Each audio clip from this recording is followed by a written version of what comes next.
Il existe des vérités sur les femmes qui n'apparaissent jamais dans les manuels modernes ou les rubriques de conseils populaires. Non pas parce qu'elles sont fausses, mais parce qu'elles sont trop dangereuses à dire à haute voix. Freud l'avait déjà pressenti. Le comportement humain n'est pas guidé par la raison, mais par ce que nous cherchons à refouler. Et quand tu observes le féminin à travers ce prisme, un abîme s'ouvre. La psychologie féminine n'est pas gouvernée par ce qu'une femme pense, mais par ce qu'elle cache, parfois même à elle-même. Voilà pourquoi tu es perdue. Pas parce qu'elle est incohérente, mais parce que tu la déchiffres en surface alors que tout se joue en profondeur. Les forces souterraines dont parlait Freud ne demandent pas la permission. Elles ne suivent aucune logique. Elles ne cherchent pas la cohérence. Le désir féminin naît dans ce territoire obscur, façonné par des millénaires de survie émotionnelle, de perception du pouvoir, de peur, d'érotisme et de stratégie. Ce que tu vois n'est qu'un vernis. Le sourire poli, le discours contrôlé, l'opinion moderne, la narration socialement acceptable. Mais ce qu'elle ressent vient des couches primitives, de la part qui réagit avant de rationaliser. Et pendant que tu t'épuises à séduire son moi social, son moi instinctif, a déjà décidé tu es désir ou tu es néant. Alors la vraie question est, comment lire ce langage caché? Comment comprendre ce qui se joue sous la surface? Je t'ai préparé un PDF exclusif pour apprendre à décoder les comportements humains. Le lien est dans la description, télécharge-le maintenant. Si tu veux aller plus loin dans cette exploration, abonne-toi, like cette vidéo et laisse un commentaire. Dis-moi ce que tu penses de cette vérité que personne n'ose dire. Parce que ce que tu vas découvrir ici va changer ta manière de voir les femmes et peut-être même ta manière de voir le monde. Chaque femme moderne vit déchirée entre deux pôles. D'un côté, son moi social, façonné pour paraître sensée, équilibrée, sélective, consciente. Ce moi sait quoi dire, quoi défendre, quelle image projeter. C'est là qu'elle organise son apparence, qu'elle construit son masque. De l'autre côté, il y a son moi instinctif, irrationnel, viscéral, rapide, animal. Ce moi ne négocie pas, il ne s'explique pas, il réagit. C'est la part qui cherche la force, le magnétisme, la direction, l'instabilité maîtrisée. C'est la part qui s'excite face au risque, pas face au discours. Et c'est là que la plupart des hommes échouent, parce qu'ils tentent de convaincre le moi social alors que le moi instinctif s'ennuie déjà. Tu es sur le point d'entrer dans un territoire qui explique pourquoi elle disparaît au moment où tu crois l'avoir conquise, pourquoi elle montre de l'intérêt puis se glace soudainement, pourquoi elle désire un type d'homme mais en fréquente un autre, pourquoi elle aime un homme et en désire un autre, pourquoi certaines femmes s'attachent profondément à des hommes qui, en théorie, n'avaient rien de spécial. Ces mécanismes souterrains gouvernent l'attraction, le rejet, l'intensité, l'attachement et même la trahison, et elles n'en contrôlent aucun. Mais je dois te préparer. Ce que tu vas entendre n'est pas confortable. Cela exige d'abandonner le fantasme de la femme rationnelle, logique, prévisible, cohérente. La théorie interdite t'oblige à voir le féminin tel qu'il est, instinctif, dual, complexe, mu par des forces qui agissent avant la conscience. C'est une plongée dans des couches qu'elle-même ne verbalise pas. Non pas parce qu'elle ne veut pas, mais parce qu'elle ne peut pas. Ici, le ton n'est pas romantique.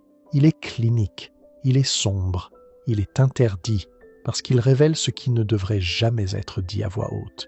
Et lorsque ces trois piliers interdits s'alignent, tu découvres une vérité qui transforme radicalement ta manière de lire une femme. À partir de maintenant, tu entres dans un territoire psychologique qui n'est pas fait pour les amateurs. C'est le territoire de l'esprit féminin avant la censure. C'est le niveau où naît le désir. C'est là que tout commence, et c'est là où presque aucun homme n'entre. Alors es-tu prêt à voir ce que les autres refusent de regarder? Interdit numéro 1. La psychologie féminine est duale, et ces deux faces s'affrontent sans cesse. Deux versions d'une même femme coexistent dans un seul corps. Rarement elles veulent la même chose. Il y a la femme sociale, entraînée à dire ce qu'on attend d'elle, à paraître cohérente, à défendre des idées alignées avec son groupe et son image publique. Et il y a la femme instinctive, silencieuse, impulsive, guidée par un radar émotionnel qui ne demande jamais la permission pour réagir. Quand tu crois son discours mais ignores son comportement, tu entres déjà dans la bataille en perdant. Son discours pointe vers la raison, son comportement révèle l'instinct, et l'instinct gagne toujours. La science a déjà exposé cette guerre intérieure. Des recherches menées à Yale montrent que les femmes vivent une dissonance affective élevée. Un conflit permanent entre émotions, instinct et raison, surtout lorsqu'il s'agit de choisir un homme. Voilà pourquoi tant d'hommes se perdent à vouloir convaincre rationnellement. Ils argumentent, expliquent, justifient, implorent, mais le désir ne naît pas dans la couche qui produit les mots. Il naît dans la couche qui réagit. Tu peux être parfait en théorie et totalement invisible en pratique. C'est le point qui brise le monde du commun des hommes. Elle peut aimer un homme et ressentir une attraction profonde pour un autre. Non par malice, mais parce que l'amour et le désir ne naissent pas au même endroit. L'affection est consciente, verbalisable, socialement acceptable. Le désir est préverbal, instinctif, conflictuel. L'affection nourrit. Le désir consume. L'affection protège. Le désir prend des risques. Quand tu exiges une cohérence absolue d'une structure émotionnelle construite pour être stratégique, tu prouves que tu ne comprends pas le terrain sur lequel tu marches. Le féminin n'est pas cohérent. Le féminin est adaptatif. La neuroscience confirme ce que la culture tente de cacher. Des recherches de l'Université de l'Indiana montrent que les femmes peuvent présenter une excitation physiologique face à des stimuli qu'elles affirment consciemment ne pas aimer. C'est le corps qui parle avant l'esprit. C'est l'instinct qui répond avant les mots. Et cet écart entre discours et physiologie est l'abîme où la plupart des hommes tombent. La clé pour ne pas être naïf, la lecture à double couche. Toujours demander deux choses, ce qu'elle dit et ce que son corps révèle. Inclinaison du corps, proximité physique, touche subtile, rythme de la voix, contact visuel prolongé. Ces signaux appartiennent au moi instinctif, pas au moi social. Et c'est le moi instinctif qui détermine ce qu'elle ressent. Quand les deux réponses divergent, la vérité est dans le corps, jamais dans le discours. Ceux qui apprennent à lire ces couches cessent d'être guidés par la narration féminine et commencent à voir le souterrain psychologique où naissent désir, intérêt, test et distance. Le problème n'a jamais été qu'elle soit contradictoire. Le problème a toujours été que tu crois uniquement ce qu'elle verbalise, en ignorant ce qu'elle ressent vraiment. Interdit numéro 2, l'instinct féminin cherche la dominance émotionnelle, pas la soumission sociale. C'est une vérité que peu d'hommes osent affronter. Son instinct n'est pas doux, il n'est pas neutre, il n'est pas passif, il est sélectif et prédateur. Une femme ne cherche pas l'homme le plus correct, le plus gentil, le plus prévisible. Ses attributs plaisent à son moi social, mais ils n'activent pas son moi instinctif. L'instinct féminin cherche l'homme qui contrôle sa propre réalité, qui ne plie pas face au chaos extérieur, qui reste structuré quand tout autour tente de le déséquilibrer. La masculinité faible la déstabilise. La masculinité structurée la magnétise. Et ce magnétisme n'est pas défini par la force brute, mais par la force intérieure. La science éclaire ce point. Des recherches de l'Université de la Colombie-Britannique montrent que les femmes jugent plus attirants, les hommes au visage neutre, à la présence dominante mais non violente. Cela signifie que la dominance qu'elles désirent n'est pas une imposition. C'est une cohérence, c'est le silence ferme, c'est le regard qui ne vacille pas, c'est le comportement qui ne change pas selon sa réaction, c'est le calme qui ne disparaît pas quand la pression monte. Voilà pourquoi plus tu essaies de la convaincre avec des mots, moins elle ressent. Et moins tu essaies, plus elle remarque. La présence communique ce que les discours ne peuvent atteindre. Le choc pour beaucoup d'hommes apparaît ici. La femme moderne rejette le concept de dominance en théorie, mais son corps y répond sans rationalisation. Elle défend l'égalité dans ses paroles, mais cherche le magnétisme émotionnel en pratique. Ce qui l'excite n'est pas l'homme qui débat, argumente et tente de gagner par la logique. Ce qui l'excite, c'est l'homme qui répond à sa tension par la stabilité, pas par le conflit. Quand tu argumentes, tu descends dans la hiérarchie émotionnelle. Quand tu maintiens ton rythme, tu montes. Son instinct ne veut pas un partenaire de débat, il veut un axe. La psychologie évolutive confirme ce schéma. Des recherches menées à la Florida Atlantic University montrent que les femmes manifestent un intérêt sexuel plus fort pour les hommes, qui gardent une posture ferme sous la pression sociale. Quand l'environnement change, quand l'imprévu surgit, quand la tension monte, l'homme qui maintient son rythme active la partie la plus ancienne du système féminin, la sensation de protection émotionnelle combinée à l'excitation. C'est une réponse automatique. Aucun discours ne peut la remplacer. Et il existe une formule qui synthétise ce magnétisme, la triade du magnétisme féminin. 3 éléments que son instinct se reconnaît en quelques secondes. La direction, l'homme qui sait ce qu'il veut et où il va. La froideur contrôlée, non pas l'indifférence, mais la stabilité, l'absence de désespoir. L'énergie sexuelle non verbalisée, pas la vulgarité, mais l'intention, la présence masculine qui n'a pas besoin de demander la permission d'exister. Quand ces trois éléments se combinent, quelque chose se déclenche dans la psyché féminine. Elle cesse de vouloir te faire entrer dans la logique et commence à réagir à toi par instinct. Et à ce moment-là, tout le jeu change. Mais avant d'entrer dans le dernier pilier, le plus interdit, celui qui explique pourquoi certaines femmes restent liées émotionnellement à certains hommes pendant des années, tu dois prêter attention à ce que tu ressens maintenant. Si ce savoir te dérange, c'est précisément parce qu'il touche une couche que les hommes explorent rarement. La couche où naît véritablement le désir féminin. Interdit numéro 3. L'instinct féminin cherche l'homme qu'elle ne peut pas contrôler mais seulement admirer. Il existe un point dans la psychologie féminine qu'aucun discours progressiste ne peut annuler, qu'aucun manuel relationnel ne peut domestiquer, qu'aucune narration sociale ne peut effacer. L'attraction féminine est hiérarchique. Pas une hiérarchie financière, pas une hiérarchie physique, mais une hiérarchie psychologique. Son désir s'allume devant l'homme qu'elle perçoit comme émotionnellement supérieur. Pas dans le sens de l'arrogance, mais dans le sens de la profondeur, de la stabilité et du mystère. Une femme ne tombe pas amoureuse de ce qu'elle contrôle, elle tombe amoureuse de ce qui la défie. Et ce défi n'est pas un jeu superficiel, c'est une différence de couche, une perception d'altitude psychologique. Tu le vois dans un schéma simple. Elle cherche le confort auprès des hommes faciles, mais elle se livre émotionnellement à ceux qu'elle ne peut pas déchiffrer. L'homme trop lisible, trop transparent, trop accessible, trop prévisible, n'éveille au mieux que de l'affection. Mais pas le désir profond. L'homme qui conserve des couches, qui ne révèle pas tout, qui ne s'effondre pas sous la tension, qui ne change pas son essence pour être accepté, crée une sensation que le cerveau féminin interprète comme de la profondeur. Et la profondeur, pour elle, c'est la fascination. C'est ce que Freud appelait le champ interdit, le territoire où une femme désire ce qu'elle ne domine pas. Alors veux-tu être l'homme qu'elle contrôle ou celui qu'elle ne peut qu'admirer? La neuroscience moderne confirme cette dynamique. Des recherches de l'Université du Michigan montrent que les femmes connaissent une augmentation significative de dopamine lorsqu'elles interagissent avec des hommes émotionnellement moins prévisibles mais stables. Ce n'est pas le chaos total, ce n'est pas l'instabilité immature, c'est une imprévisibilité calibrée. Il ne s'explose pas, mais il ne plie pas. Il ne surréagit pas, mais il ne disparaît pas. Il possède son propre rythme, et ce rythme active chez elle une sensation ancestrale, excitation mêlée à vigilance, curiosité mêlée à abandon. La prévisibilité totale tue le désir, le chaos total détruit la confiance. Le pouvoir existe entre ces deux extrêmes. Ce qui brise la fantaisie masculine, c'est d'admettre qu'une femme ne veut pas te contrôler. Elle veut t'admirer. L'admiration est le noyau du désir féminin.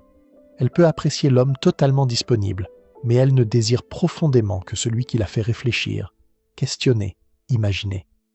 Le véritable attrait naît de l'homme qui élargit sa perception du monde, qui refuse de devenir un jouet émotionnel, qui ne se laisse pas modeler à la moindre pression. Quand elle dit vouloir un homme sensible, elle ne veut pas de fragilité. Quand elle dit vouloir de l'attention, elle ne veut pas de soumission. Ce qu'elle cherche, c'est l'intensité émotionnelle combinée à la solidité. Elle veut sentir que tu es plus grand que son comportement du moment. Harvard Medical School confirme ce point. Les femmes libèrent davantage d'ocytocine lorsqu'elles interagissent avec des partenaires perçus comme émotionnellement supérieurs. La supériorité ici n'est pas une domination agressive, mais une profondeur. L'homme dont l'univers intérieur est si vaste qu'elle ne peut jamais le saisir complètement. Cet espace de non-compréhension crée l'admiration, et l'admiration crée l'attachement. L'erreur du commun des hommes est de croire que tout révélé de soi crée la connexion. En réalité, cela détruit le mystère. Et sans mystère, il n'y a pas d'attraction durable. Voilà pourquoi ce qu'on appelle l'effet de l'abîme fonctionne. Chaque femme ressent du désir pour l'homme qui lui fait penser « Je ne le comprendrai jamais totalement ». Cette sensation ne naît pas de la manipulation, mais de la densité. Des projets que tu prends au sérieux, des intérêts que tu n'abandonnes pas, des standards internes que tu ne négocies pas, des rituels qui structurent ta vie. Plus tu possèdes de couches, plus tu deviens profond. Et plus tu deviens profond, plus grand est l'abîme qu'elle perçoit. Non pas pour fuir, mais pour s'y abandonner. L'instinct féminin ne désire pas une sécurité absolue. Il désire la profondeur. Il désire l'altitude psychologique. Il désire l'homme qu'elle ne peut pas plier mais seulement admirer. Et quand tu commences à te positionner à ce niveau, non par performance mais par structure, la manière dont les femmes réagissent à toi change dans le silence. Elle t'observe différemment, te parle différemment, t'approche différemment. Parce que le féminin reconnaît toujours en quelques secondes l'homme qu'elle ne peut pas contrôler et qu'elle ne peut donc jamais oublier. À partir de maintenant, tu n'es plus face à la femme que tu imaginais. Tu es face à la femme réelle, duale, instinctive, stratégique, hiérarchique. Comme le dit Robert Greene, ce que tu ne remarques pas est précisément ce qui te contrôle. Ce que cette vidéo vient de faire, c'est arracher le voile qui recouvrait les mécanismes les plus profonds de la psychologie féminine, des forces souterraines, subtiles, mais qui déterminent chaque détail, qui elle désire, qui elle rejette, qui elle admire et qui elle abandonne sans se retourner. Une femme vit dans la dualité. Sa raison parle, mais son instinct décide. Son discours tente d'expliquer, mais son corps révèle la vérité. L'amour et le désir ne vivent pas dans la même couche. L'erreur des hommes a toujours été de croire la narration qu'elle se raconte à elle-même. Tu as vu le deuxième pilier interdit. L'instinct féminin cherche une dominance calibrée. Pas la soumission, pas le débat, pas l'effort théâtral. Ce qui l'attire, c'est la force intérieure, pas une douceur jouée. Tu as vu le troisième pilier interdit. Une femme s'attache émotionnellement à l'homme qu'elle ne peut pas contrôler. L'admiration est le cœur du désir féminin. Là où il n'y a pas d'admiration, il n'y a pas d'attraction durable. Ces révélations brisent les illusions, mais elles construisent la clarté. Car désormais, tu vois la structure cachée qui gouverne le comportement féminin. Tu comprends pourquoi elle fluctue. Pourquoi elle tombe amoureuse d'hommes qui n'ont aucun sens en théorie. Pourquoi elle reste liée émotionnellement à un homme pendant des années, tout en rejetant d'autres qui, rationnellement, devraient être de meilleurs choix.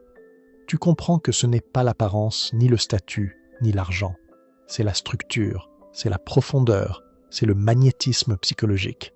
Et ce savoir n'est pas destiné à manipuler les femmes, il est destiné à reconstruire les hommes, à te sortir de la position de celui qui mendie, explique, supplie et s'adapte, pour te placer dans la position de celui qui mène, décide, attire et sélectionne. Pourquoi les femmes d'aujourd'hui ne supportent-elles pas les vrais hommes? Et si la réponse se cachait dans les contes de princesse Disney, ces histoires qui ont façonné une génération entière à croire que l'amour est un rêve, que la liberté est sans limite, et que la réalité peut toujours être évitée. Mais derrière cette question provocatrice se cache une réalité bien plus sombre, car ce n'est pas seulement une théorie culturelle, c'est une scène quotidienne, une scène que personne ne veut regarder en face. Imagine, il est 23h47, une femme est seule dans sa cuisine. La lumière grésille au-dessus d'elle comme un cœur qui s'éteint. L'évier déborde, le linge reste défait. Son enfant dort sur le canapé parce qu'elle n'a pas réussi à gérer le coucher. Son téléphone vibre, factures en retard, messages ignorés, promesses de liberté qui sonnent aujourd'hui comme des chaînes. Elle s'effondre au sol, le dos contre les placards, les mains tremblantes. Pas parce que la vie est cruelle, mais parce que la vie est devenue réelle. Et elle ne sait plus comment l'affronter. Arrêtez l'image, parce que ce qui vient ensuite, personne n'ose en parler. Cette femme, comme des millions d'autres, croyait que l'indépendance était la libération, que l'absence de limite était l'empowerment, que fuir la structure, c'était courir vers le bonheur. Mais tout s'est brisé le jour où elle a rencontré un vrai homme. Pas le petit ami malléable qu'elle pouvait écraser émotionnellement. Pas le partenaire qui s'excusait pour garder la paix. Pas l'homme qui acceptait le manque de respect pour éviter le conflit. Non, un homme enraciné dans le réel. Un homme qu'elle ne pouvait pas manipuler. Un homme dont les limites ne tremblaient pas face à ses émotions.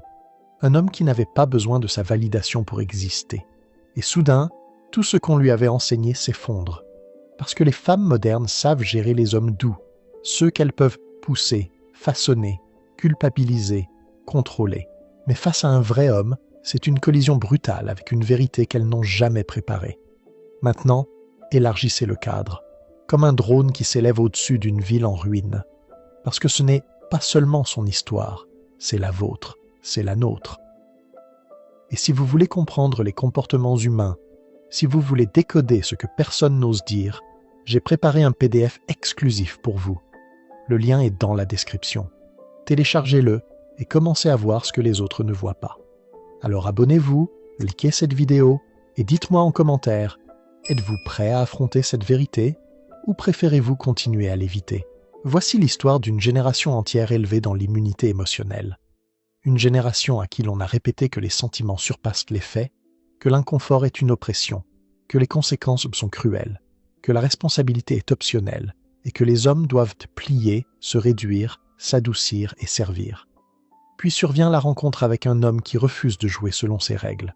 Un homme qui ne recule pas quand elle pleure, qui ne fuit pas quand elle s'énerve, qui ne s'excuse pas d'avoir des standards. Un homme qui ne s'effondre pas dans le chaos, qui ne se laisse pas impressionner par l'esthétique d'indépendance, qui refuse de rivaliser avec son ego.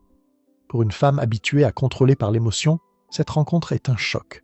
C'est comme sortir d'un rêve tiède pour entrer dans une lumière crue. Tout devient plus net, plus lourd, plus douloureux, parce que les hommes réels ne négocient pas avec la dysfonction. Ils ne ramassent pas les morceaux brisés volontairement. Ils ne financent pas le chaos. Ils ne sauvent pas ceux qui refusent de nager. Ils vivent dans la logique du cause à effet, pas dans le fantasme et l'entitlement. Et c'est là que la panique commence. Non pas parce qu'il l'a maltraitée, mais parce qu'elle réalise qu'elle n'a aucun outil pour gérer un homme qui exige la réalité. Un homme qui la voit, vraiment. Pas le masque de victime, pas la mise en scène émotionnelle, pas la persona filtrée. Un homme qui voit la femme derrière la performance. Et cette vérité l'effraie, car face à lui, elle ne peut plus se cacher d'elle-même. Alors elle le qualifie de contrôlant, froid, toxique, mauvais pour sa santé mentale. Non pas parce qu'il l'est, mais parce qu'il est le premier qu'elle n'a pas pu plier. Voilà pourquoi tant de femmes modernes disent ne pas supporter les hommes réels. Non pas parce qu'ils sont durs, mais parce qu'ils retirent les illusions dont elles dépendent. Et sans illusions, il ne reste plus rien. Quand elle rencontre un homme solide, stable, insensible aux tempêtes émotionnelles qu'elle a l'habitude de lancer, quelque chose se fissure en elle, une panique silencieuse. Ses scripts habituels n'ont plus de pouvoir, parce que les hommes réels ne fléchissent pas quand elle hausse la voix. Ils ne fondent que pas quand elle pleure. Ils ne s'excusent tout pas pour des fautes qu'ils n'ont pas commises. Ils ne récompensent pas le chaos par de l'affection. Ils ne négocient pas leurs standards parce qu'elles passent une mauvaise journée. Les femmes modernes attendent compte des hommes qu'ils absorbent de leur tempête. Mais les hommes réels se tiennent comme des montagnes, immobiles, inébranlables, indifférents au drame. Et cette immobilité révèle tout ce qu'elle fuyait. Alors elle parle plus vite, elle surenchérit, elle essaie d'impressionner, de submerger par des slogans d'indépendance, des histoires, des accomplissements. Mais rien ne fonctionne. Parce que cet homme n'essaie pas de la conquérir. Il l'évalue. Il observe ses schémas avec le calme de celui qui a vu trop de vies détruites par les mêmes traits qu'elle tente de dissimuler. Et voici la révélation qui la bouleverse. Il distingue la confiance du chaos, l'indépendance de l'évitement, la force de l'entêtement, l'empowerment de l'entitelement. La plupart des hommes brouillent ces lignes par peur de la perdre, mais les hommes réels ne cherchent pas la validation. Ils n'ont pas besoin d'être choisis pour se sentir dignes. Ils ont construit quelque chose de solide en eux-mêmes, et cela l'effraie, car cela expose ce qu'elle n'a pas construit. Alors, elle change de stratégie. Elle le teste. Une remarque sarcastique, une provocation subtile, un délai calculé. Elle veut voir s'il plie. Mais il ne plie pas, il ne court pas, il ne valide pas ses jeux. Et quand il ne s'effondre pas, son cadre entier commence à se fissurer. Voilà pourquoi tant de femmes modernes disent « Il est trop intense, trop sérieux, il m'intimide, il me juge, il est émotionnellement indisponible. » Elles le qualifient ainsi parce qu'elles n'ont pas le langage pour décrire ce qu'elles vivent réellement. Et maintenant, je vous invite à réfléchir. Est-ce que cette confrontation avec la réalité est une chance de grandir ou une condamnation à s'effondrer? Partagez vos impressions dans les commentaires. Un homme qui ne tolère pas la dysfonction ressemble à un jugement. Un homme avec des limites ressemble à un rejet. Un homme avec des standards ressemble à une pression. Un homme qui parle avec clarté ressemble à une critique. Un homme qui refuse d'être contrôlé ressemble à un danger. Non pas pour sa sécurité, mais pour son ego. Car les hommes réels n'orbiteront jamais autour des émotions d'une femme. Ils ne se plient pas à ses insécurités. Ils ne se réduisent pas pour la faire paraître plus grande. Ils ne compromettent pas leur masculinité pour protéger son confort. Ils se tiennent dans leur vérité et attendent qu'elle se tienne dans la sienne. Et cette attente seule suffit à la faire vaciller. Quand elle réalise qu'elle ne peut pas le surargumenter, qu'elle ne peut pas manipuler son calme, qu'elle ne peut pas déstabiliser sa direction ni intimider sa confiance, elle découvre une réalité pour laquelle elle n'a jamais été préparée. Elle ne sait pas comment être avec un homme qu'elle ne peut pas contrôler. Et c'est là que commence le véritable effondrement. Pas dans les cris, pas dans les disputes, mais dans la prise de conscience brutale qu'elle n'est pas prête pour une relation enracinée dans la réalité. À ce moment, ses instincts s'emballent. non pas l'instinct féminin, ni l'intuition, mais la survie. Car pour la première fois depuis longtemps, elle n'est plus celle qui fixe la température émotionnelle, elle n'est plus celle qui dicte le rythme, elle n'est plus celle qui contrôle la dynamique par ses humeurs, ses silences, ses drames ou son intensité. Les hommes réels créent un climat émotionnel où la clarté remplace le chaos. Et c'est un environnement que les femmes modernes n'ont jamais appris à affronter. Regardez-la attentivement. Le changement est presque biologique. Elle devient hyper consciente de ses failles. Brusquement incertaine, brusquement vulnérable. L'assurance qu'elle portait comme une armure commence à se fissurer. Non pas parce qu'il l'a attaquée, mais parce qu'il a refusé de nourrir ses illusions. Voilà ce que la plupart des hommes ne voient jamais. Les femmes modernes ne craignent pas le rejet. Elles craignent l'exposition. Elles craignent un homme qui remarque les factures impayées derrière le style de vie affiché, l'instabilité émotionnelle derrière la confiance, le manque de discipline derrière l'indépendance, le chaos derrière la persona soigneusement construite. Un homme réel voit à travers l'image comme un chirurgien voit à travers la peau, calmement, sans trembler. Et elle ne sait pas comment gérer cela. Alors elle essaie de le tirer dans son monde. Elle le pousse à réagir. Elle questionne sa masculinité. Elle crée des tensions pour provoquer une réponse. Elle teste sa stabilité avec la jalousie. Car si elle peut le rendre instable, réactif, pliant, elle peut revenir sur un terrain familier. Mais les hommes réels ne descendent pas dans ces arènes émotionnelles construites comme des pièges. Ils restent sur la montagne. Et de la montagne, chaque crise paraît minuscule. C'est là que la menace se fait la plus vive. Elle comprend qu'elle ne peut pas le déplacer. Son arme la plus puissante, l'émotion, est inutile. Sa seconde arme, le blâme, échoue. Sa dernière arme, la victimisation, n'a aucun effet. Parce que les hommes réels ne sauvent pas les femmes de leur propre dysfonction. Ils ne se sentent pas coupables de dire non. Ils ne sauvent pas celles qui refusent de se sauver elles-mêmes. Ils ne traitent pas le chaos comme une maladie qui mérite de l'empathie. Ils le traitent comme un choix. Et les choix ont des conséquences. Alors la panique s'installe. Car si un homme n'est pas influencé par la pitié, la culpabilité ou la peur, il est immunisé contre son contrôle. Et rien n'effraie plus une femme moderne que de perdre le contrôle. C'est à ce moment qu'elle réécrit le récit dans sa tête. Il est trop calme, trop logique, trop direct. Il ne valide pas assez mes émotions, il ne me poursuit pas, il n'a pas besoin de moi.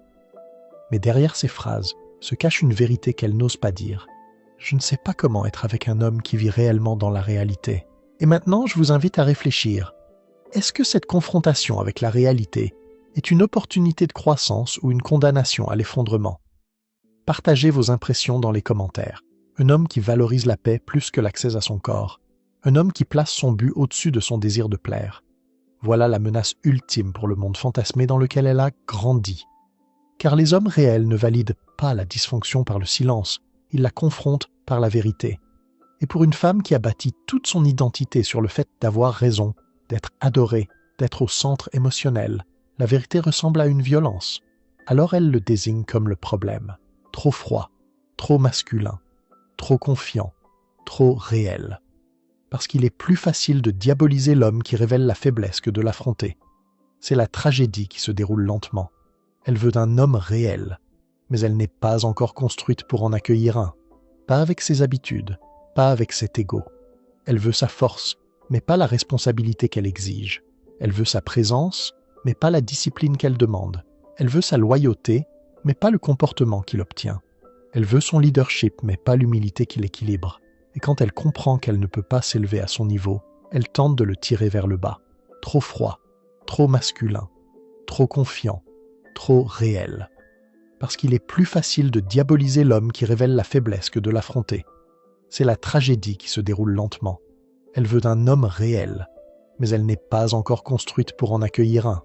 Pas avec ses habitudes, pas avec cet ego.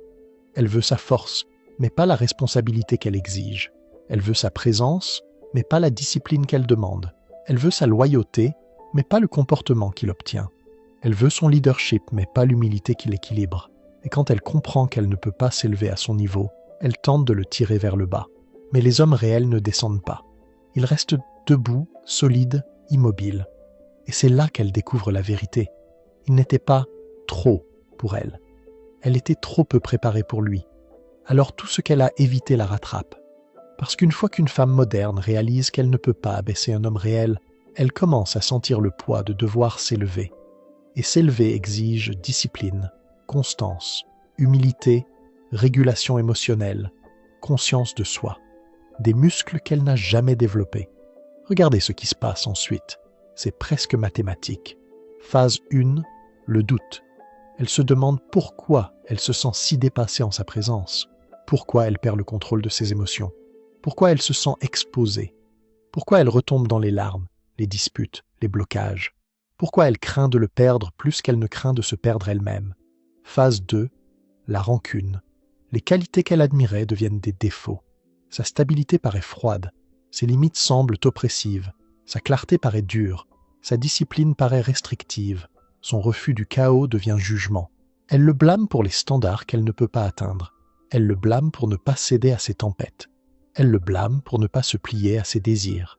Phase 3, la fuite. Elle s'éloigne. Elle invente des conflits. Elle le réécrit en ennemi. Elle retourne vers des environnements où elle se sent puissante.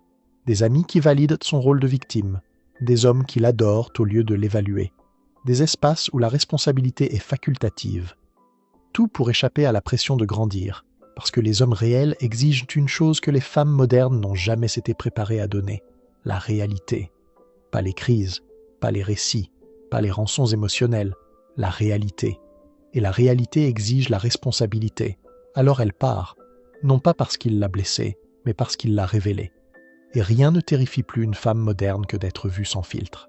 Mais voici le rebondissement, le twist qu'elle n'avait jamais anticipé. Lorsqu'une femme s'éloigne d'un homme réel, elle passe souvent des années à tenter de remplacer ce qu'elle a perdu.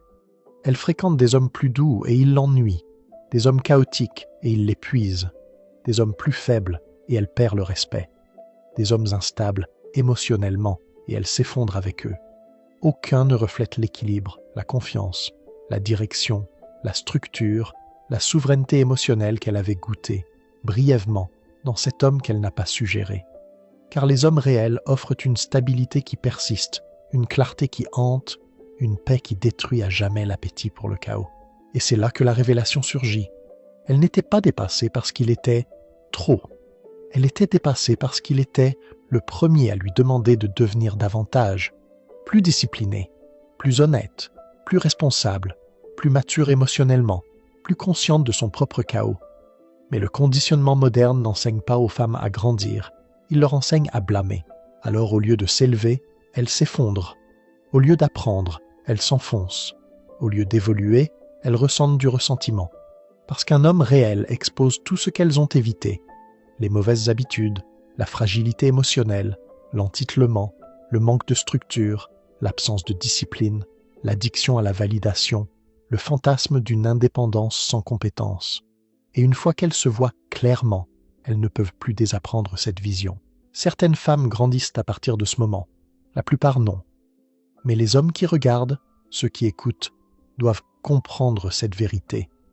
Les femmes modernes ne peuvent pas gérer les hommes réels, parce que les hommes réels exigent des femmes réelles, des femmes capables de réguler leurs émotions, des femmes capables d'assumer leurs responsabilités, des femmes capables de communiquer sans destruction, des femmes capables de marcher aux côtés d'un homme plutôt que de rivaliser avec lui, des femmes capables d'offrir la paix plutôt que le chaos, des femmes qui comprennent que les relations se construisent, elles ne se jouent pas, des femmes qui savent d'abord que l'amour a des exigences, pas seulement des bénéfices. Et tant que les femmes modernes n'auront pas réappris les compétences que leur grand-mère maîtrisait intuitivement, la résilience, la coopération, la stabilité émotionnelle, la responsabilité, le respect, elles continueront de s'effondrer face aux hommes qu'elles disent désirer. Pourquoi certaines femmes sont attirées par des hommes qui ne cherchent pas à plaire? Il existe une partie de l'esprit féminin que la plupart des hommes ne voient jamais. Non pas parce qu'elle est invisible, mais parce qu'elle-même craint d'admettre ce qui s'y trouve. Jung appelait cet espace l'ombre, un territoire psychique où se dissimulent désirs refoulés, impulsions primitives et fantasmes inavouables, masqués par le vernis social. C'est là que réside ce qui réveille véritablement une femme, et c'est précisément cet endroit qu'elle prie que tu ne découvres jamais. Nous ne parlons pas de romance, de contes de fées ou de conversations douces. Ce qui vibre dans l'ombre n'a rien de parfumé. C'est tension, contraste, magnétisme. Ici, le masculin qui conduit n'est pas une idée séduisante, c'est un instinct. Dans cet espace, une femme ne cherche pas l'homme qui l'idolâtre, mais celui qui fait taire sa rationalité, ne serait-ce qu'un instant, et dans ce silence intérieur naît ce qu'elle n'ose pas avouer vouloir. Calme dominance, abandon volontaire, présence masculine qui occupe l'espace émotionnel sans élever la voix. C'est ici que tant d'hommes se perdent. Ils s'efforcent de plaire au masque social de la femme, à sa persona polie, diplomatique, consciente. Alors que son ombre réclame l'exact opposé. La persona veut la stabilité logique. L'ombre désire le contraste émotionnel. La persona dit « Je veux un homme doux ». L'ombre murmure « Je veux l'homme que mes amis ne comprennent pas, mais que mon corps reconnaît. » Et c'est pour cela qu'elle prie que tu ne t'éveilles jamais à ce que je vais te révéler. Car l'homme qui comprend ses impulsions, celui qui voit le jeu souterrain de la psyché féminine, cesse simplement de rivaliser avec les autres. Il ne cherche plus à impressionner. Il ne court plus après l'attention. Il active quelque chose de plus profond, quelque chose que la femme elle-même tente de cacher. 3 secrets soutiennent ce mécanisme. 3 vérités dérangeantes, camouflées derrière des rires timides, des discours moralisés et des conversations où rien n'est dit, mais tout est suggéré. Ces secrets n'apparaissent ni dans les applications, ni dans les textos mignons, ni dans les rendez-vous polis. Ce sont des engrenages anciens, instinctifs, gravés dans l'inconscient féminin bien avant que la société n'invente des règles de conduite. Jung avait raison. Une femme n'est pas attirée par l'homme qui cherche à plaire à sa persona, mais par celui qui réveille son ombre. C'est là que sa logique se brise. C'est là que naît l'attraction. C'est là qu'elle cesse d'analyser et commence à ressentir. Si tu restes jusqu'à la fin, tu comprendras pourquoi certaines femmes fondent pour des hommes qui semblent ne faire aucun effort, et pourquoi elles préfèrent que tu restes aveugle, car l'homme qui découvre ces 3 mécanismes devient une menace pour leur équilibre émotionnel. Il prend l'avantage, il comprend le souterrain, il apprend à conduire. Et quand un homme apprend à conduire, elle cesse de contrôler, elle ressent, elle réagit, elle suit. Et c'est exactement ce qu'elles ne veulent pas que tu découvres. Si tu veux aller plus loin et apprendre à lire les comportements humains, j'ai préparé un PDF exclusif. Le lien est dans la description. Télécharge-le dès maintenant et découvre ce que la plupart des hommes ignorent encore. Secret 1. Le désir de la dominance calme. Le premier secret est celui de la dominance calme, la fantaisie du masculin qui conduit. Une femme n'est pas guidée par des discours, des intentions ou de la gentillesse. Elle est guidée par des signaux.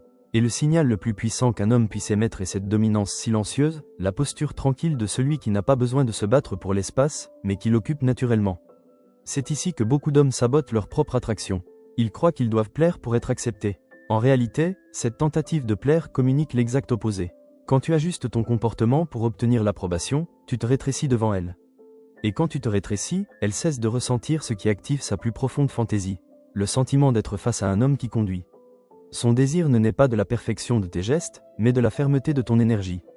L'erreur la plus fréquente est de fonctionner comme si tu devais demander la permission d'exister. Pas verbalement, mais émotionnellement. Le geste hésitant, le discours trop expliqué, la posture qui attend une validation avant d'agir, tout cela éteint son intérêt. Car le corps féminin enregistre instantanément la soumission émotionnelle. Quand tu montres une inquiétude excessive à être acceptée, elle y lit de la faiblesse. Quand tu cherches à être irréprochable, elle y lit de l'insécurité. Quand tu te justifies trop, elle y lit un manque de centre. Ce qui tue l'attraction n'est pas ton intention, mais ton posture intérieure.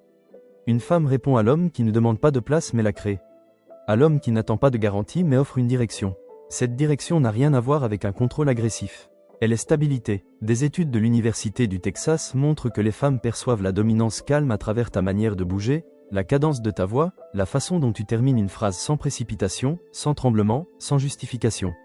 La dominance calme est une posture émotionnelle, pas une force physique. C'est le sentiment que tu sais qui tu es, où tu vas, et qu'elle peut s'aligner à ta présence sans craindre l'effondrement ou l'instabilité. Et c'est là que son attraction s'allume presque involontairement. Quand tu conduis sans l'annoncer, ce n'est pas ordonné, imposé ou pressé. C'est simplement assumer l'axe de l'interaction. Quand tu dis « allons là-bas »,« tiens-toi de ce côté »,« cet endroit te convient », un contraste se forme en elle. Sa rationalité sociale se tait. La fantaisie de l'ombre s'éveille.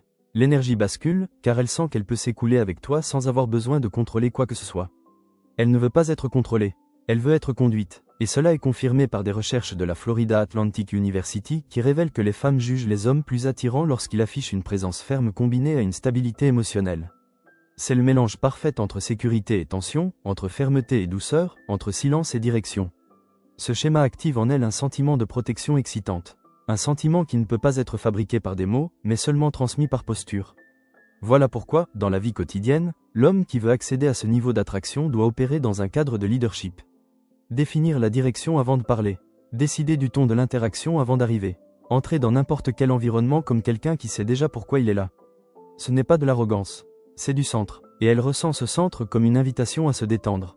Quand tu proposes 2 options au lieu de demander ce qu'elle veut faire, quand tu conduis la conversation sans laisser couler ton anxiété, quand ton regard ne demande pas d'approbation, elle le sent.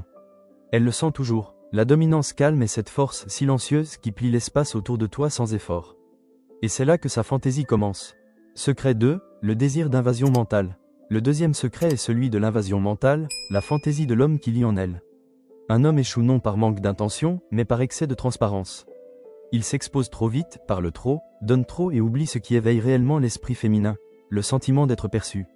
Une femme ne se connecte pas à ce que tu révèles, elle se connecte à ce que tu vois en elle. C'est là que le jeu change. Il ne s'agit pas d'être intéressant, mais d'être perceptif. Lire le changement dans son regard, la manière dont elle incline son corps, le silence qu'elle n'a pas eu le courage de garder. L'homme qui développe cette lecture crée une atmosphère de magnétisme mental qui la piège, l'intrigue et lui fait ressentir quelque chose de rare, être véritablement vu. L'homme ordinaire veut prouver qu'il est bon. Il veut être compris, il veut être validé. Il ouvre son histoire, son passé, ses peurs, ses intentions. Il croit que la transparence le rend digne de confiance. Mais une femme ne tombe pas pour l'explication. Elle tombe pour le mystère qui l'oblige à t'interpréter. Quand tu es entièrement prévisible, il n'y a plus de tension. Et sans tension, il n'y a pas de champ sexuel. Et sans champ sexuel, il n'y a pas d'attraction réelle. Le corps féminin réagit aux détails microscopiques.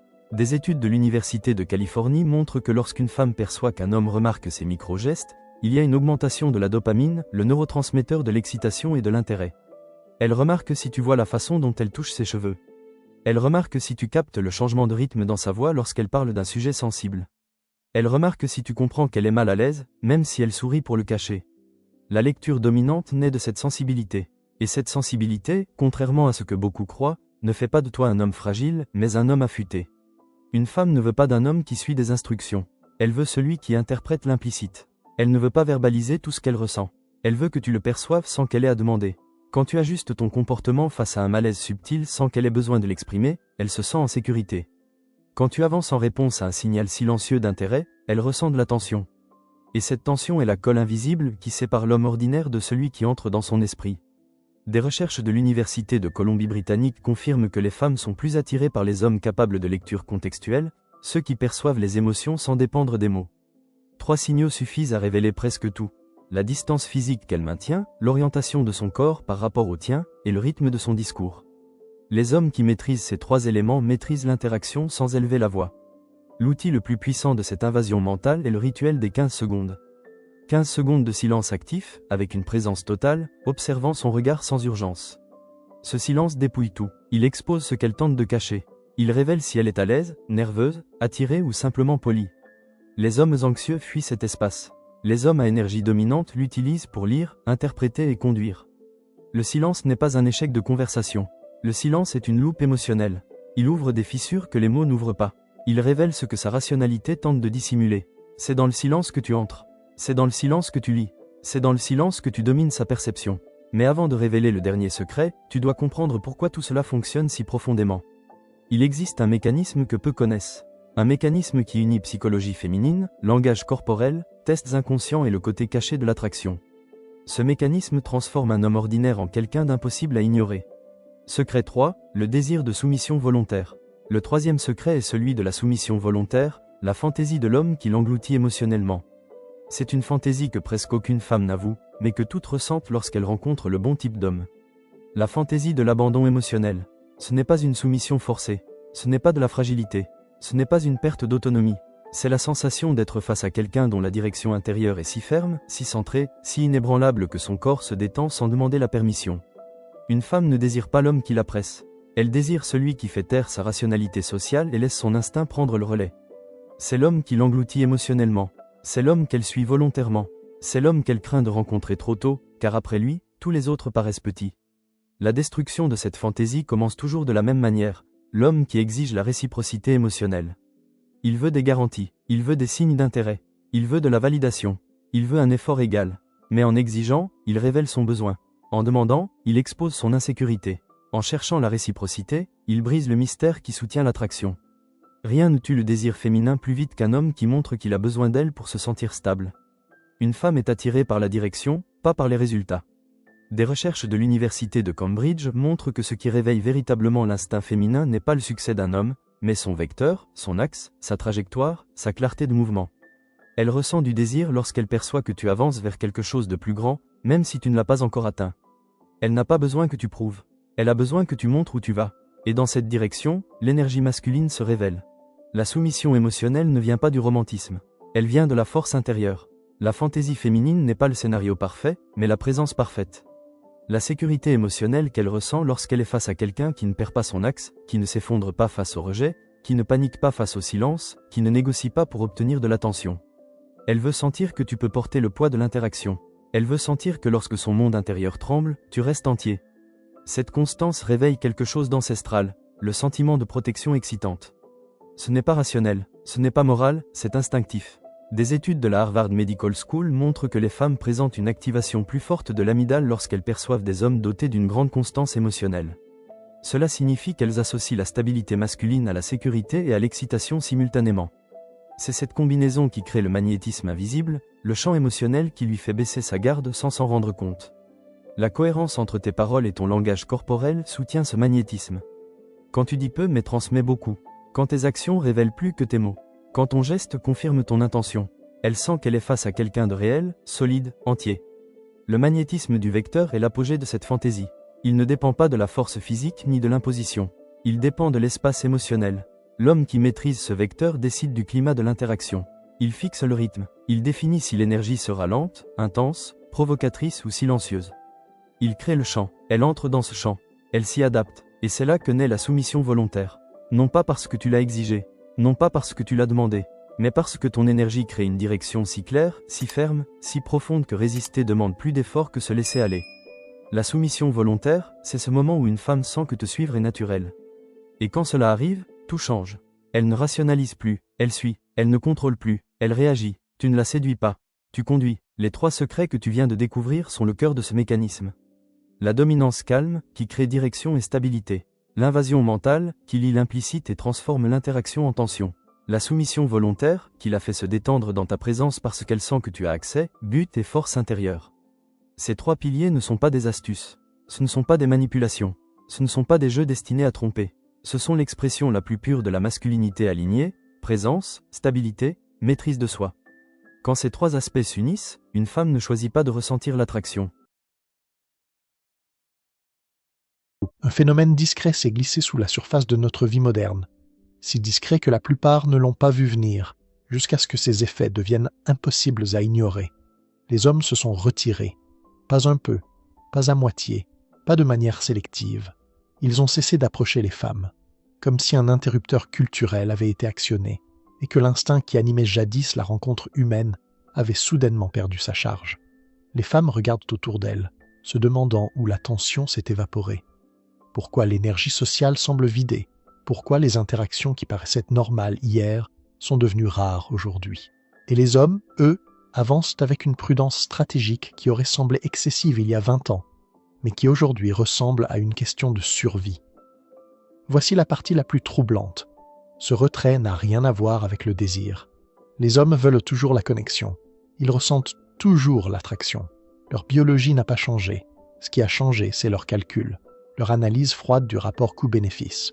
Une génération entière a compris que l'approche n'est plus seulement un risque social, elle est devenue un risque réputationnel, financier, parfois même légal. Et les hommes ne réagissent plus émotionnellement. Ils observent, ils étudient ce qui est arrivé aux autres, ils absorbent les histoires, scrutent les conséquences et concluent avec une clarté inquiétante. C'est dangereux. Autrefois, c'était simple. Un homme pouvait s'avancer vers une femme qui l'intéressait. Le pire scénario était un moment gênant ou un « non merci » poli. Aujourd'hui, ce geste banal est perçu comme une mise en jeu de son image, de sa sécurité, de son avenir. Et cette prise de conscience silencieuse redessine les codes de la rencontre humaine. Alors je vous pose la question, que révèle ce retrait sur notre époque, sur nos peurs, sur nos rapports de force invisibles? Est-ce une évolution nécessaire ou une fracture inquiétante? Réfléchissez-y. Partagez vos impressions dans les commentaires. car ce débat ne peut rester dans l'ombre. Et pour aller plus loin, pour apprendre à lire les comportements humains et comprendre ce qui se joue derrière ces silences, j'ai préparé un PDF exclusif. Vous le trouverez dans la description. Téléchargez-le, explorez-le et commencez à décoder ce langage invisible qui façonne nos relations. Aujourd'hui, le spectre des conséquences s'est étendu jusqu'à l'absurde. Les hommes craignent d'être filmés, découpés, exposés en ligne, avant même d'avoir terminé leur phrase. Ils redoutent qu'un compliment mal interprété soit requalifié en harcèlement. Ils redoutent qu'un signal mal lu devienne une enquête professionnelle, une plainte RH ou une tempête médiatique qui les transforme en coupables d'un récit auquel ils n'ont jamais consenti. Et cette peur n'est pas théorique. Ils observent des hommes ordinaires, bien intentionnés, traînés sur la place publique numérique pour avoir interagi de la mauvaise manière avec la mauvaise personne au mauvais moment. La conclusion est implacable. Si un simple « bonjour » peut se transformer en procès social, alors le silence paraît plus sûr que la sincérité. J'entends des histoires qui, il y a 10 ans, auraient semblé relever de la mauvaise fiction. Un homme complimentant innocemment une veste, rappelé à l'ordre par son entreprise pour franchissement de limite. Un autre, après des semaines de conversation amicale, ose inviter une femme à sortir. Elle sourit en face, puis publie une vidéo moqueuse à des milliers de spectateurs. Son visage mal flouté, son emploi déformé, mais assez reconnaissable pour que ses proches s'inquiètent. Ces récits ne sont plus des exceptions. Ils deviennent des anecdotes standards, échangées comme des avertissements.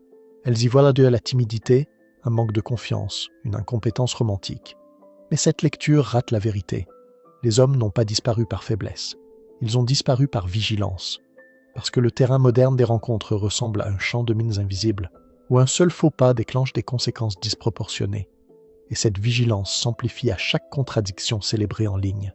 Des posts applaudissant l'exposition de dragueurs gênants, suivis de plaintes sur l'absence d'initiative masculine. Le paradoxe est théâtral.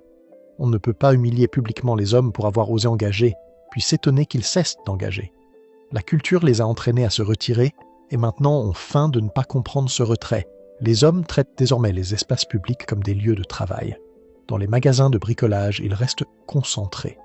À la salle de sport, le regard fixé droit devant. Dans les supermarchés, les aéroports, les librairies, ces lieux où l'interaction spontanée fleurissait autrefois. Ils évitent le contact visuel, évitent la conversation, évitent tout ce qui pourrait être mal interprété. Non pas par désamour des femmes, mais par méfiance envers l'environnement. L'un m'a confié qu'il évite même les banalités polies, car il ne sait jamais à qui il a affaire, non pas moralement, mais narrativement. Est-ce une personne qui rira de l'échange plus tard, ou quelqu'un qui en fera un contenu viral? Acceptera-t-elle le compliment avec grâce, ou lui prêtera-t-elle une intention qu'il n'avait pas, pour ensuite le punir? Voilà la tension invisible qui redéfinit nos rapports. Et je vous invite à réfléchir. Que dit ce climat de notre époque, de nos contradictions, de nos peurs collectives? Partagez vos impressions dans les commentaires. Quand les règles sont incohérentes, la stratégie la plus sûre est de ne pas jouer. Les contradictions dans les attentes creusent la confusion. Les femmes disent vouloir des hommes confiants, décisifs, capables de prendre des initiatives. Mais dès qu'un homme tente de diriger, il risque d'être taxé de possessif ou d'autoritaire. S'il fixe une limite, on l'accuse de contrôler. S'il exprime une préférence, on l'accuse de misogynie. Pendant ce temps, les préférences féminines revenues, style de vie, apparence, statut sont considérées comme normales. Cette asymétrie émotionnelle est frappante. Les femmes peuvent énumérer ouvertement ce qu'elles ne veulent pas. Les hommes, eux, sont sommés de ne rien préférer. Résultat, beaucoup se replient dans une posture d'observateur. Ils regardent, analysent, hésitent, puis concluent que le risque dépasse la récompense. Certains ont même changé leur comportement en couple. Ils ne courent plus après les ultimatums. Ils ne négocient plus face aux menaces émotionnelles. Quand quelqu'un claque la porte en espérant être poursuivi, ils la laissent se fermer. Ce n'est pas de l'indifférence, c'est de l'épuisement. La lucidité que participer à des drames inutiles expose à une instabilité qu'ils refusent désormais. La modernité a convaincu beaucoup d'hommes que la sérénité vaut plus que la romance. Et cette repriorisation a des conséquences. Ils trouvent la paix ailleurs, dans les loisirs, le sport, les voyages, l'apprentissage, l'entrepreneuriat, des domaines où l'effort est récompensé, pas puni. Ces hommes ne sont pas des perdants isolés fuyant la réalité. Ce sont des individus productifs, en croissance, épanouis, qui ont compris qu'ils pouvaient bâtir une vie riche sans s'exposer à un environnement romantique imprévisible. Les femmes perçoivent ce changement, mais l'interprètent souvent mal. Elles pensent que les hommes sont immatures ou qu'ils fuient de l'engagement. Elles ne voient pas que le problème n'est pas l'amour, mais l'environnement qui l'entoure. Les hommes ne craignent pas l'amour, ils craignent les conséquences quand l'amour devient une arme. Les récits qu'ils partagent sont saturés de confiance brisée. Une dispute minime qui se transforme en menace d'accusation d'abus émotionnels. Une ex qui salit publiquement son ancien partenaire avec des affirmations qu'elle admet ensuite avoir exagérées. Et trop souvent, aucune conséquence pour elle. Les hommes observent et concluent. La responsabilité n'est pas distribuée équitablement. Une seule accusation peut bouleverser une vie entière, même si elle est démentie plus tard. Cette réalité modifie les comportements plus efficacement que n'importe quel discours culturel. Le terrain amoureux est devenu un champ de mine d'attente implicite. Des règles de texto qui changent sans prévenir. Des standards émotionnels contradictoires. Des lignes rouges invisibles que les hommes sont censés deviner. Trop de messages à la mauvaise fréquence et il est désespéré. Trop peu et il est désintéressé. Trop lent et il joue. Trop rapide et il manque de respect. On leur dit d'être authentiques, mais leur authenticité est punie si elle ne correspond pas au fantasme attendu. Avec le temps, beaucoup ont compris que la manière la plus simple de gagner ce jeu est de ne pas entrer sur le terrain. Et vous, qu'en pensez-vous ? Est-ce que cette vigilance est une évolution saine ou une fracture inquiétante ? Partagez vos réflexions dans les commentaires. Le risque financier enfoui dans les relations modernes est devenu impossible à ignorer. Loi sur le divorce, dynamique de garde, pensions alimentaires. Ces réalités pèsent lourd. Qu'on le veuille ou non, beaucoup d'hommes observent les histoires de ceux qui ont perdu l'accès à leurs enfants, engloutis des sommes colossales en frais juridiques, ou vu des décennies d'économies s'évaporer. Et ils concluent que le risque est inacceptable, surtout quand la dissolution d'un couple ne nécessite ni abus ni trahison. Parfois, le simple fait de ne plus être heureux suffit à déclencher des conséquences qui redessinent une vie entière. Alors pourquoi un homme rationnel s'avancerait-il vers une inconnue quand le chemin devant lui est semé d'une telle volatilité ? Même les femmes bienveillantes, celles qui ne chercheraient jamais à nuire, sont affectées par ce climat. Car au premier contact, danger et sécurité se ressemblent. Les hommes ont appris à traiter chaque interaction avec prudence, incapables de prédire si elle mènera à une connexion ou au chaos. Certaines femmes tentent de les ramener dans le jeu amoureux par la honte. Les vrais hommes prennent des risques, comme si la masculinité se mesurait à la capacité d'un homme à s'exposer au danger. Mais la honte perd son pouvoir lorsqu'elle tente de supplanter l'instinct de survie. Les hommes ne se retirent pas par fragilité. Ils se retirent parce qu'ils ont compris que l'autopréservation vaut plus que l'approbation sociale. La confiance ne protège pas des fausses accusations. Le charme n'efface pas les dommages réputationnels. Aucun courage ne neutralise une caméra de téléphone et un inconnu en colère avec une plateforme.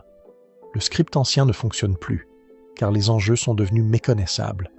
Un homme ne peut pas miser sur des risques qu'il n'a jamais accepté de porter. Pendant des générations, le courage signifiait approcher une femme malgré la nervosité. Aujourd'hui, le courage consiste à reconnaître que l'environnement a changé au point que les anciens rituels ne s'appliquent plus. Les hommes ne refusent pas de participer par peur.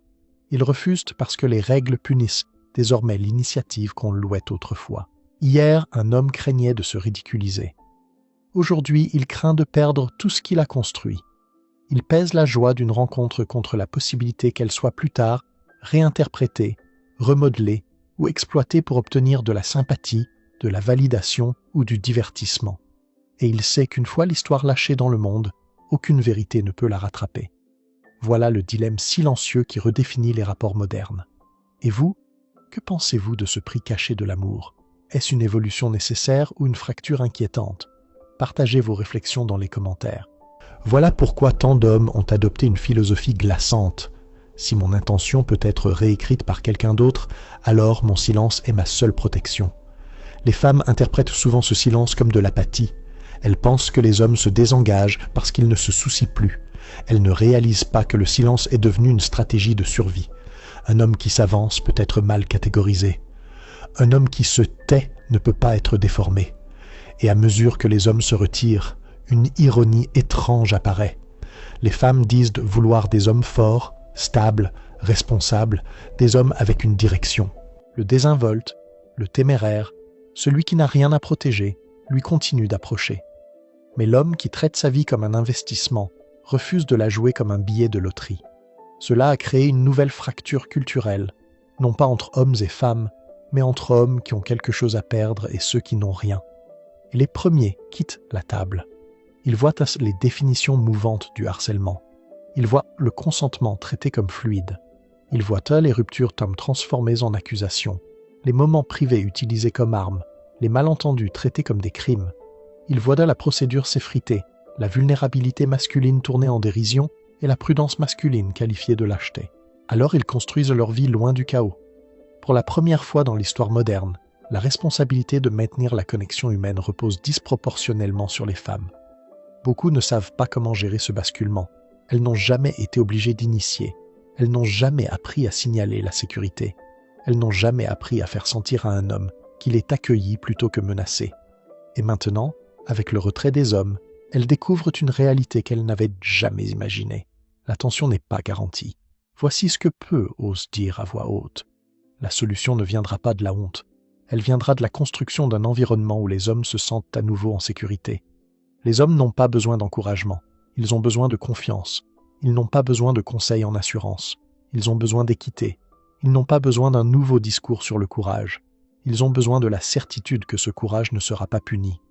Tant que cette garantie n'existe pas, le retrait s'accélérera, non par ressentiment, mais par logique. Car les hommes découvrent une vérité profonde. La paix est une monnaie. La liberté est une monnaie. Et le monde moderne exige les deux comme paiement. Beaucoup ne peuvent plus justifier la transaction. Ils trouvent du sens dans la solitude, et pas celle que la société imagine comme triste. Ils redécouvrent des parties d'eux-mêmes perdues à force de courir après des attentes mouvantes, toujours plus exigeantes, transformant chaque geste en risque potentiel. Leurs loisirs prospèrent, leurs finances s'améliorent, leur santé mentale se stabilise, ils dorment mieux, ils s'entraînent plus dur, ils bâtissent des amitiés loyales et simples. Ces hommes n'échouent pas dans le domaine amoureux. Ils réussissent dans la vie en dehors de l'amour, et cela terrifie la culture, car cela prouve une vérité inconfortable. Quand les hommes cessent de poursuivre, tout le système s'effondre. Les applications de rencontres perdent des revenus. La vie nocturne perd de l'énergie. Les créateurs de contenu perdent des récits. Le commerce perd son public le plus fiable. Et les femmes perdent un avantage qu'elles ne savaient pas temporaire. La garantie d'être courtisées. Une génération de jeunes garçons grandit en observant tout cela. Ceux qui rêvaient d'amour voient de leurs aînés perdre carrière, garde d'enfants, dignité, parfois tout, pour avoir fait confiance à la mauvaise personne au mauvais moment. Ils apprennent tôt que l'intérêt est une responsabilité et que la distance est une protection. Et une fois cette leçon enracinée, il est presque impossible de la déraciner. Nous voilà à un tournant culturel que personne ne veut reconnaître. Un moment où les hommes doivent décider quel futur ils veulent le construire. Non pour les femmes, non pour la société, mais pour eux-mêmes. Et voici la conclusion qu'ils atteignent. Si un système exige votre vulnérabilité sans offrir de protection, s'en retirer n'est pas de la lâcheté, c'est de la sagesse. Et cette sagesse façonnera la prochaine décennie des relations plus que la romance ne le pourra jamais. Pour aller plus loin et apprendre à lire les comportements humains, j'ai préparé un PDF exclusif. Le lien est dans la description. Téléchargez-le et commencez à décoder ce langage invisible qui façonne nos relations.